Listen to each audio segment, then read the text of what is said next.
Та бүхэнд өдрийн мэнд хүргэе. За нэг хоёр асуудал хилцэж байгаа асуудалтай холбоотой хоёр зүйлийг тодруулж асууя. За хамгийн түрүүнд нийслэлээр Монгол даяар хэрэгжих нь 24 мега төсөл тэр тусмаа нийслэлийн иргэдийн тулгымцсан асуудал болсон түгжирлийг бууруулах, агаарын бохирдлыг бууруулахад чиглэгдсэн энэ төслийн ажлууд, томоохон бүтээн байгуулалтын ажлуудыг хийнэ гэсэн амлалтыг бид 2024 онд орон нутгийн сонгуулиар нийслэлийн иргэддээ өгж энэ ажлуудыг хийж хэрэгжүүлээрээ эргээд одоо иргэдийн өмнө тулгымцсан асуудлыг шийдээрээ бид бүхний амьдралын чанарыг сайжруулаарай гэсэн тийм итгэл үнэмшлэр ард иргэд биднийг сонгосон. Тэгэхээр энэ одоо 14 төслийнхөө үйл явцыг тулгамдж байгаа асуудлыг магадгүй ахис дэвшил нь юу байна, аль эсвэл алдаа оноо нь юу байна гэдгийг тогтмол иргэдийн хурал дээр нээлттэй ярилцах нь өөрөө маш их ач холбогдолтой. Тэгэхээр өнөөдөр энэ хилцэж байгаа асуудлыг бол ач холбогдол өгж байна гэдгээ бас төлөөлөгчийн хувьд хамгийн түрүүнд цохиж хэлхийг хүсэж байна. За тэгээд эдгээр төслүүдийг удирдах ийм нэгдсэн удирдлагатай болоод багтаа болсон юм байна.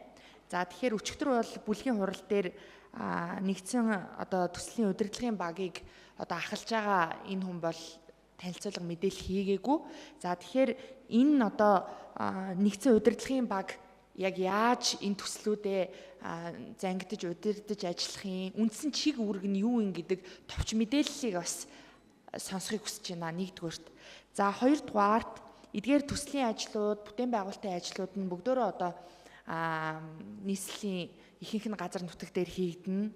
Тэгээд нийслэлд бүтээн байгуулалт хийгдэхэд хамгийн тулгамдсан асуудал нь юу байгаа вэ гэхээр газрын асуудал байгаа. Тэгэхээр ер нь эдгээр төслүүдийг хийж хэрэгжүүлэхэд бүтээн байгуулалтыг хийхэд газартай холбоотой тулгамдсан асуудал юу байгаа вэ? Энэ асуудлаа яаж шийдэж байгаа вэ? Жишээ нь иргэдийн хурал дээр тогтмол сэлбэдэд төв одоо сэдвийн бүтээн байгуулалтын ажлыг бол танилцуулаад тайлагнаад явж гин, иргэдтэй ойлголцож чадж гин, тохирч чадж гин, гэрээ хийж чадж гин, газараа чөлөөлж чадж гин гэдэг ахицтай мэдээллүүдийг бол бид нэр байнга аваад яваад байгаа.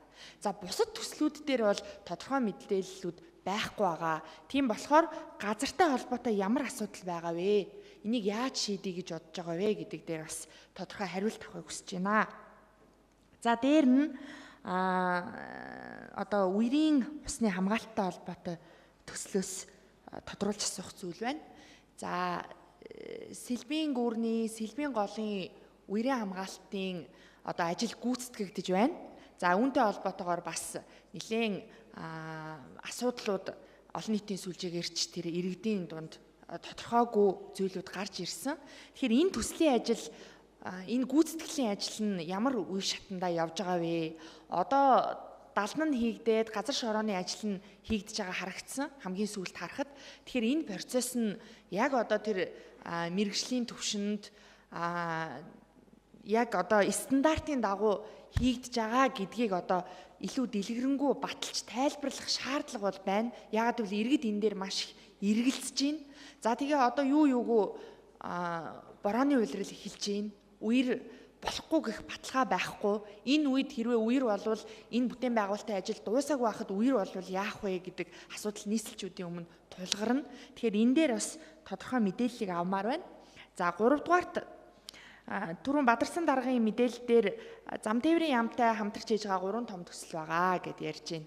За замтай холбоотой тийм ээ.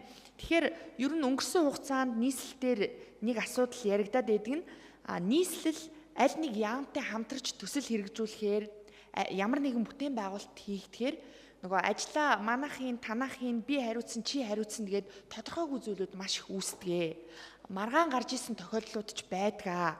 Тэгэхээр энэ 3 төсөл дээрээ одоо анханасаа маш тодорхой ажиллах шаардлага байгаа.